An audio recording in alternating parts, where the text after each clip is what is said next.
Est-ce que ça vous dirait d'investir dans un appartement de 5 pièces de 124 mètres carrés en Champagne-Ardenne? On va faire ensemble l'annonce de ce bien qui est à vendre. C'est un de mes élèves de la formule Elite qui s'appelle Jean-Baptiste pour qui je vais faire cette vidéo. Je vais analyser avec vous en live cette annonce qu'il m'a donc fait suivre. On va donc aller tout de suite sur Le Bon Coin et je vous emmène à Sedan, donc en Champagne-Ardenne. On va dans le nord. C'est parti.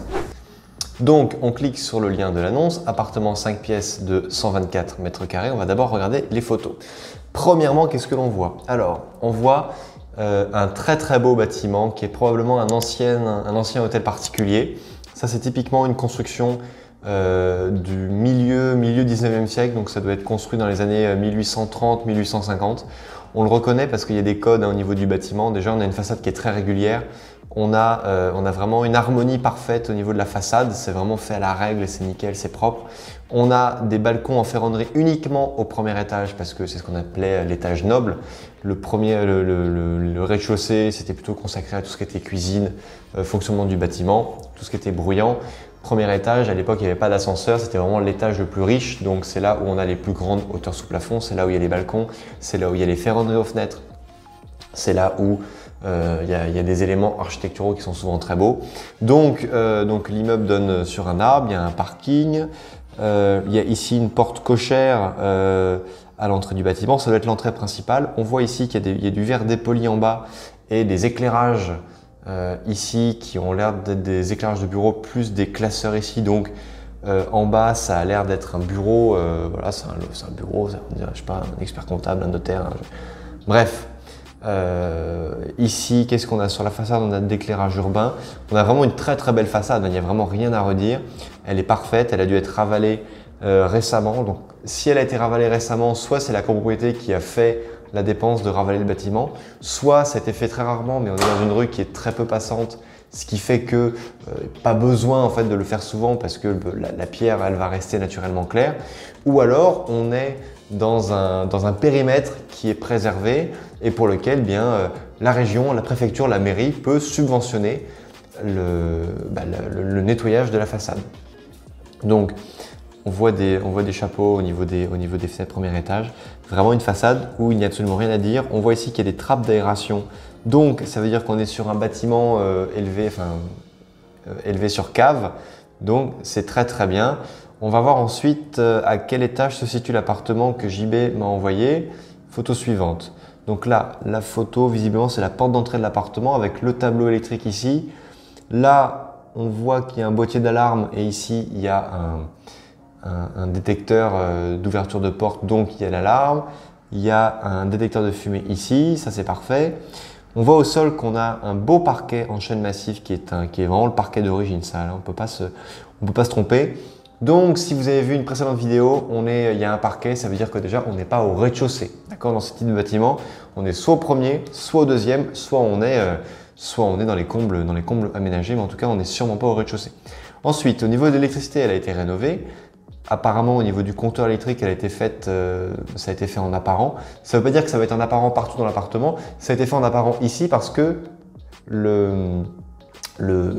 lorsque vous êtes au niveau du tableau électrique, il y a beaucoup de câbles, il y a beaucoup de fils. Et là, si vraiment vous voulez tout encastrer dans le mur, il faut vraiment faire des énormes saignées. Et si vous êtes sur un mur qui est porteur à cet endroit, vous ne pouvez tout simplement, techniquement, il est déconseillé en tout cas d'encastrer à cet endroit. Donc voilà, c'est pas forcément gênant, c'est juste à l'entrée du bâtiment. On a l'air d'être dans un appartement qui est assez fouillis. Quand je vois le meuble ici, les chaussures, sur 124 mètres carrés, si c'est comme ça partout, ça a l'air d'être assez dense. Au niveau des peintures, on voit que ça a été refait récemment. Photo suivante. Donc là, je ne sais pas où est-ce qu'on est dans l'appartement, mais visiblement, on est dans un couloir, dans une pièce de passage. Il y a une chaise avec un bazar de partout, avec des plaids, des miroirs, au sol, je ne sais pas si c'est des chaussures. Bref, c'est un peu le bazar là. Mais sinon, qu'est-ce qu'on voit? On voit qu'il y a un tuyau qui passe ici. Un tuyau d'eau probablement, mais alors qu'est-ce que... bon, voilà, on ne voit pas à quoi ça passe, à quoi ça sert, mais... L'électricité ici a été refaite, c'est les plug-in, plug-out qui ont été mis là. Donc c'est une électricité qui a été rénovée avec des plafonds, avec des faux plafonds. Donc ça a été très bien refait. Les angles ici sont propres. Les portes ici, les passages ont l'air bien. Franchement, non, c'est pas mal du tout. Au niveau du placard ici, on a l'impression que la porte, elle fait un peu un ventre là. Mais ça m'a l'air d'être uniquement dû au fait qu'il y a beaucoup de bazar dans l'appartement. Il y en a même dans les placards. Donc ça, voilà, bon, c'est pas gênant. On va aller voir ensuite les autres photos. Là, oulala, mais c'est vraiment... Alors je sais pas si vous avez la même sensation que moi, mais alors moi quand je rentre dans un appartement et que c'est rempli comme ça, mais déjà je me sens oppressé, moi qui aime bien l'espace et le volume, pourtant on est sur un appartement qui est beau, hein, parce que regardez, là, donc ici déjà on a une confirmation, c'est qu'on est au 2e étage. On n'est pas au 1er étage, parce qu'au 1er étage on aurait vu à la fenêtre des balcons en fer forgé, et les fenêtres du 1er étage, si on clique ici, au 1er étage, on avait 1, 2, 3, 4, 5, 6, 7, 8, on avait 8 vitres par étage, tandis que là, on n'en a que 6, et les 6, on les a ici, mais là, il y a du verre dépoli en bas, on les a ici, donc c'est forcément le 2e étage, c'est pas le 3e étage, c'est donc bel et bien le 2e. Donc, ok, ça c'est très bien. Ici, qu'est-ce qu'on voit? On voit des plafonds qui sont bien propres, il n'y a pas de fissures, il n'y a rien. Une belle cheminée en marbre qui est là. On voit le parquet en chêne massif qui doit vraiment être d'excellente qualité parce que croyez-moi sur parole, hein, mais ce genre de bâtiment a été construit par des personnes excessivement riches à l'époque et en général ils ne lésinaient pas sur les matériaux. Ici, j'arrive pas trop à voir, si j'arrive à voir.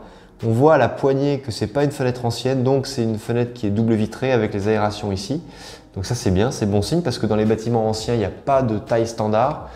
Donc c'est des fenêtres qui ont dû coûter assez cher lors de la rénovation du bâtiment. Ça c'est un bon point. Photo suivante. Alors j'ai l'impression que c'est la même pièce. On va regarder. Ouais, c'est la même pièce qu'on reconnaît le plaid ici et là. Donc il y a des éclairages en applique ici. Regardez, on a une belle hauteur sous plafond parce que là c'est des portes à ouverture standard, donc on est à 2 mètres. 2,04 m je crois d'ouverture sous porte, et là entre la porte et le plafond il y a bien 80 cm voire 1 mètre, donc on est à 2,80 m, 3 mètres de hauteur sous plafond. C'est vraiment une taille typique qu'il y avait dans l'ancien, donc c'est vraiment des appartements très agréables à vivre avec de beaux volumes, c'est vraiment un bien c'est magnifique ça, vraiment c'est le genre de bâtiment que j'aime beaucoup. En plus c'est souvent de la très très belle construction, donc en termes de qualité de construction c'est vraiment nickel. Là alors une belle cuisine avec un carrelage. Alors ça, c'est pas un carrelage d'origine, mais c'est un carrelage. C'est curieux, mais quand j'étais au collège, dans la cantine, il y avait le même carrelage. Ça me rappelle la cantine du collège où j'étais. Ouais, carrelage typique des années 60-70. Bon, alors ça revient à la mode. Hein. S'il est en bon état, on peut tout à fait le garder. Hein. C'est pas moi, honnêtement, ça me choque absolument pas. Ici, bon, il y a la couleur orange qui peut déranger éventuellement. La chaudière ici qui a pas l'air récente, mais bon, si c'est une bonne marque, on voit pas la marque là, mais si c'est une bonne marque et qu'elle est bien entretenue, ça peut encore tenir longtemps. Plafond en bon état, meubles de cuisine qui ont été refaits. Donc il n'y a pas forcément d'harmonie dans la cuisine, mais quand même elle est fonctionnelle. Ici, on voit qu'il y a quoi? On voit qu'il y a un lave-vaisselle, il y a un grand piano de cuisson. Ici, avec une ouverture comme ça, je ne sais pas si c'est un autre lave-vaisselle ou un lave-linge ou... En tout cas, c'est la marque Miel. Pour ceux qui connaissent l'électroménager, je peux vous dire que c'est la marque qui est la plus chère, mais qui est aussi la plus fiable dans le temps. Bon, bah voilà, toujours beaucoup de bazar, mais ça, bon, ça c'est le locataire, ça c'est pas de votre faute, c'est ni de votre faute ni de la faute du propriétaire. Ok, une cuisine très lumineuse, ça c'est bien. J'ai pas réussi à voir l'exposition du bâtiment. Photo suivante. Alors encore une autre pièce, alors là visiblement c'est une chambre à coucher vu que ça a l'air d'être un bout de lit. Les gens ont un chat dans le bâtiment avec ici donc des radiateurs, ok, donc chauffage central, ça c'est bien, alimenté par la chaudière à gaz que l'on a vu. Beaucoup de bazar, c'est vraiment oppressant. Des fenêtres, des volets qui se replient, je ne sais plus comment s'appelle ce type de volet, mais ok. Si c'est en bon état, il n'y a pas de souci. Un miroir. L'appartement a dû être fait quand même assez récemment parce que tout ce qui est électricité, peinture, etc., c'est en bon état. Une belle cheminée en marbre qui visiblement n'est pas fonctionnelle. C'est peut-être mieux qu'elle ne soit pas fonctionnelle étant donné tout le bazar que le locataire met dans le bâtiment. Photo suivante, encore une autre photo avec encore du bazar, c'est impressionnant. Bon, bah... non, du mobilier d'époque, mais bon, on n'est pas chez des personnes, enfin, on n'est pas chez des jeunes, ça c'est certain, mais on n'est pas non plus chez des vieux, entre guillemets. On est chez des gens qui ont entre 35 et 50, quoi. Je dis pas qu'au-dessus de 50 on est vieux, bien sûr, mais c'est en tout cas la moyenne d'âge que j'estime pour les occupants de ce bien. Et on voit un beau parquet en chêne massif, même s'il a des défauts qui sont liés à l'âge, moi je trouve que ça donne un charme qui est absolument génial à ce genre de bâtiment.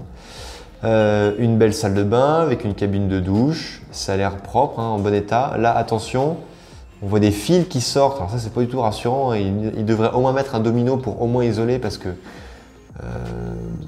enfin bon, évidemment c'est loin, hein, pour aller le toucher il faut le faire, mais quand même c'est pas hyper sécuritaire. Enfin moi je vois un appartement que je vais mettre en location, il y a ça, soit je mets une applique propre, soit je mets un domino, soit je le rebouche, mais en tout cas je ne le laisse pas apparent comme ça parce que quelqu'un met les doigts, peut s'électrocuter et nous refaire l'histoire de Claude François, quoi. Donc c'est pas la peine. Photo suivante. Oh là là, mais quel bazar, mais comment est-ce qu'on peut vivre dans un bordel? Excusez-moi, hein, mais vraiment c'est agressif. Encore une belle cheminée en marbre. Bon, la peinture rose, bon, si c'est une chambre de fille, à la rigueur, ça peut passer, mais à la rigueur, voilà un truc à faire, on peut repeindre cette pièce. Après, il faut faire attention parce que dans ce genre d'appartement, lorsque tout est très rempli, lorsque le locataire va vider l'appartement pour déménager, bon, il risque d'y avoir des traces, des coups dans les murs, ça peut abîmer, mais grosso modo, moi ça ne me gênerait absolument pas de relouer l'appartement tel quel sans même faire un seul coup de pinceau dans l'appartement tel que je le vois là sur les photos en tout cas, parce que il est parfaitement digne de bonnes conditions de vie, etc. Donc pas de souci par rapport à ça. Maintenant, ce que l'on va faire, c'est qu'on va aller dans le calculateur. J'ai juste là les différents chiffres que JB m'a envoyés pour qu'on puisse faire la simulation. Il m'a dit voilà Rodolphe, toi ce bien-là, à quel prix tu peux l'acheter, sachant qu'il est déjà très peu cher parce que les biens dans cette ville-là sont assez peu chers puisqu'on est déjà à 89 000 € pour 125 mètres carrés. Donc on doit être à 850 ou 900 € du mètre carré, ce qui est vraiment peu cher. Mais bon, ça arrive, hein, il y a pas mal de villes de France où c'est le cas. Ça ne veut pas dire que ce sont des mauvaises villes, hein, loin de là. Parce que 124 mètres carrés, il suffit déjà de le louer à 800, 900 € par mois pour pour qu'il soit autofinancé avec 10, 11%. Donc ça peut être intéressant, mais ça on va faire la simulation juste après. Donc le texte, superbe appartement de standing actuellement loué, ce magnifique appartement très calme avec place de parking et cave, génial, se situe dans le centre de Sedan à 2 pas de tous les commerces, transports, administration, etc. Il est actuellement loué 744 € mensuels hors charge. Il sera libre en juin 2021 dans un immeuble de standing et très bien entretenu. Ça, on voit que c'est bien entretenu. Il n'y a aucun travaux à prévoir. Charge de copro environ 700 € par an. Donc c'est vraiment rien du tout parce que c'est rien du tout. Vraiment, c'est très bien. Chauffage individuel au gaz, ça on l'avait vu parce que justement on avait identifié la chaudière dans la cuisine. Cheminée en marbre, plancher. Il se compose d'une belle entrée, dégagement, salon séjour d'environ 32 mètres carrés, 3 chambres, 14, 16 et 22 mètres carrés. 22 mètres carrés pour une chambre, c'est vraiment très grand. Cuisine équipée, salle de bain avec baignoire et douche, taxe foncière de 1132 € par mois. Consultez l'ensemble de nos annonces sur notre site Bressier, etc., etc. Et là, la ville de Sedan en Champagne-Ardenne. Donc maintenant, on va aller faire la simulation et on va voir un petit peu ce que ça donne sur le papier. Donc on va estimer qu'on va l'acheter 89 500 €, que là pour le coup, il n'y a pas de négociation, on va payer les frais de notaire tels quels. Donc on va mettre 89 500 €.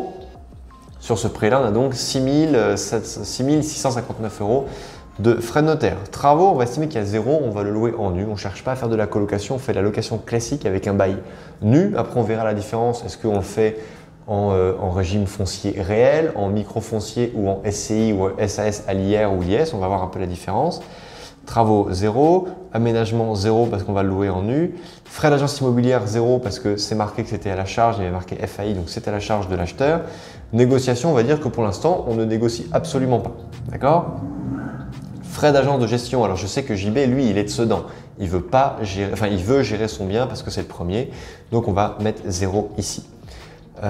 Taux d'occupation par mois, alors au niveau de la tension locative, vu que c'est un appartement qui va être loué en nu, ça va être des périodes de location qui vont être longues, mais il va peut-être pas forcément trouver un locataire tout de suite. Donc on va pas dire qu'il va être loué dans les 12 mois par an, on va partir sur 11 mois. Ici, 11 mois par an, durée d'emprunt, il va emprunter sur 25 ans. Intérêt d'emprunt plus assurance, on va dire que sur 25 ans, effectivement, il va emprunter à 1,80. J'ai un de mes derniers élèves qui a emprunté à ce taux-là, 1,80. TMI, alors lui, je sais qu'il est à 0%. JB, c'est un jeune travailleur, il n'a pas des revenus énormes, il a un enfant, ce qui fait que dans le quotient familial, il monte un petit peu. Provision pour travaux plus frais d'hiver, il va simplement provisionner 0,5 par an parce que ça va être suffisant pour ce bien-là. Montant de l'apport, il ne va pas mettre d'apport, il va se faire financer la totalité. Donc, ici, alors qu'est-ce qu'il m'a écrit? Il m'a écrit que le bien, le vrai loyer serait plutôt de 880 €. Donc 880 €, on va le mettre là. Voilà. Cette cellule contient déjà des données, voulez-vous les remplacer? Oui. Voilà, bon, c'est pas grave, ça ne change rien. 880 €, très bien. Charge annuelle de l'immeuble, on a vu qu'on était à 700 € par an. La taxe foncière, 1132 de mémoire. Donc, je vais aller vérifier quand même si c'était bien 1132. 1132, bravo Rodolphe, tu as une bonne mémoire. Frais annexes, location courte durée, il n'en fera pas. Frais bancaires, il faut toujours en mettre un petit peu parce que il va le faire. Et ensuite, expert comptable, on va estimer dans un premier temps qu'il va pas faire qu'il va le louer en propre, c'est-à-dire au régime foncier réel. Et donc, on va voir un peu ce que ça donne. Mais là, il est déjà à 10% sans aucune négo, sachant qu'on peut toujours négocier de base 5 ou 10% sur un bien immobilier. Même si celui-ci est déjà peu cher à l'achat, on peut quand même le faire. Là, on voit quoi? On voit que s'il l'exploite en SAS ou en SCI à l'IS, il va dégager déjà en cash flow annuel 2061 €.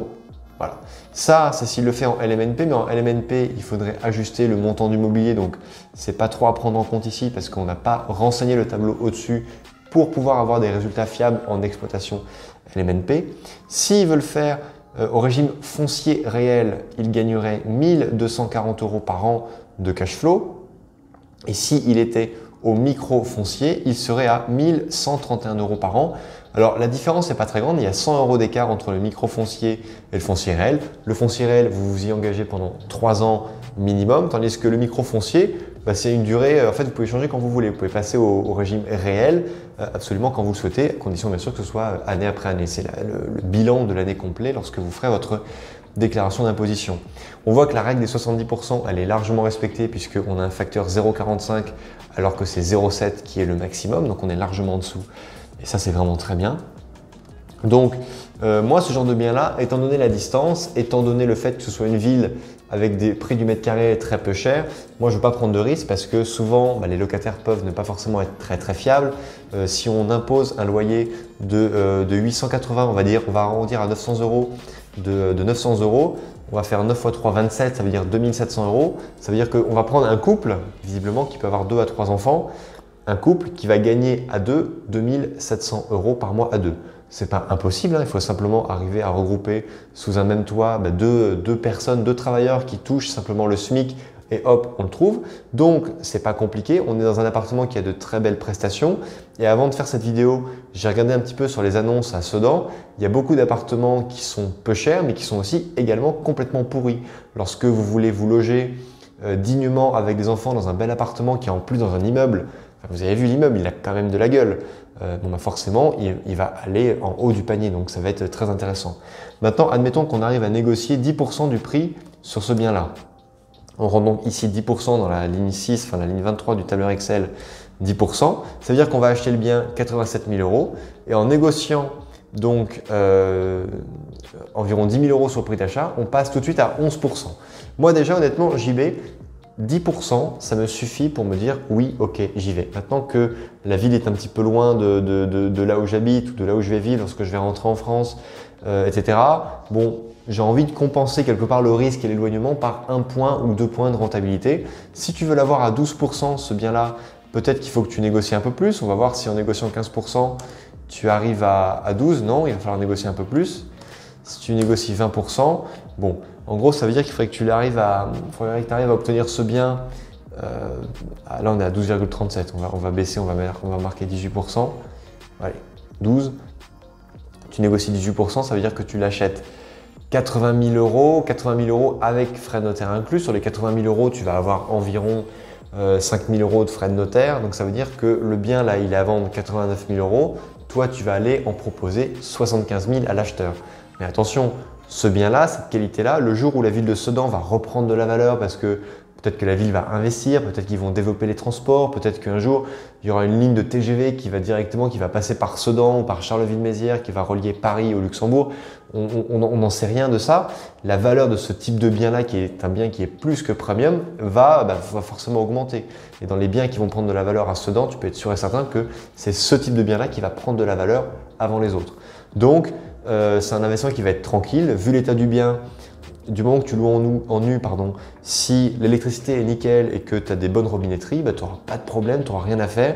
Le locataire, il va te louer ça pendant un minimum de 5 à 6 ans. Toi, tu prends une garantie loyer impayée d'un côté et c'est tranquille, tu as cet appartement qui roule, qui va te générer, on a vu ici, alors si tu le fais en SAS ou en SCIS, tu vas être à 2 722 € par an. Mais si tu veux jouer sur la plus-value, fais attention, évite plutôt l'IS, choisis plutôt un régime soit foncier réel, soit micro-foncier. Et on voit qu'en foncier réel, tu peux quand même dégager 2013 € par an, ce qui est loin d'être négligeable, parce que 2013 € par an, c'est quand même plus que ton salaire mensuel actuel. Là, je parle directement à JB. Donc, c'est quand même loin d'être négligeable. Et en plus, tu as un bien, qui est vraiment de super belle qualité, quoi. Moi, quand je vois ce genre d'immeuble, il n'y aura jamais de problème dans un immeuble de ce type-là, quoi. Tu vois à la façade, à l'entretien, aux gouttières, à l'état de la toiture, à l'harmonie de la façade, que la copropriété est vraiment soucieuse de maintenir une bonne qualité de ce bâtiment. Donc voilà, chers amis, cette vidéo est terminée. J'espère qu'elle vous a plu. Je sais que vous aimez ce genre d'analyse d'annonces. Si vous voulez que je fasse des analyses d'annonces, n'hésitez pas à m'en mettre dans les liens, dans les commentaires sous cette vidéo. Commentez cette vidéo si elle vous a plu, apportez vos remarques si vous en avez à apporter par rapport au bien. Dites à JB quel serait le prix idéal à mettre pour acquérir ce bien-là. Vous pouvez être sûr qu'il va vous répondre. Et puis likez la vidéo, partagez-la, abonnez-vous à la chaîne si bien sûr ça n'est pas déjà fait. Et vous pouvez bien sûr télécharger non seulement le tableau de calcul que je vous ai montré, sur lequel j'ai travaillé avec vous en direct, mais également vous pouvez télécharger un modèle de checklist que je vous mets là qui va vous permettre de pointer tous les éléments que vous devez impérativement vérifier lorsque vous allez faire une visite de bien immobilier, parce que lorsqu'on visite un bien, on peut être un peu emballé par le discours de l'agent immobilier, on oublie de vérifier qu'il y a des arrivées d'eau pour le lave-linge, on oublie de vérifier que tout est homogène, qu'on a oublié de vérifier le double vitrage, on a oublié de vérifier l'installation de gaz, on a oublié de vérifier, de regarder les parties communes, de regarder si l'ascenseur… Bref, on a oublié de regarder plein de choses, alors qu'avec si vous avez une checklist, vous la lisez religieusement et vous cochez point par point. Et une fois que vous avez coché tous les points, vous pouvez dire c'est bon, j'ai fait une visite à la manière des investisseurs intelligents, je n'ai absolument rien raté. Ce soir, lorsque je rentrerai chez moi et que je parlerai de ce bien-là à mes enfants, à mon mari, à mon épouse, ils pourront poser toutes les questions, j'aurai des réponses à toutes leurs questions. Voilà, chers amis, j'en ai fini avec cette vidéo. Likez, partagez, abonnez-vous. Je vous dis bientôt. Et comme d'habitude, crise ou pas crise, on fait la route ensemble. Ciao!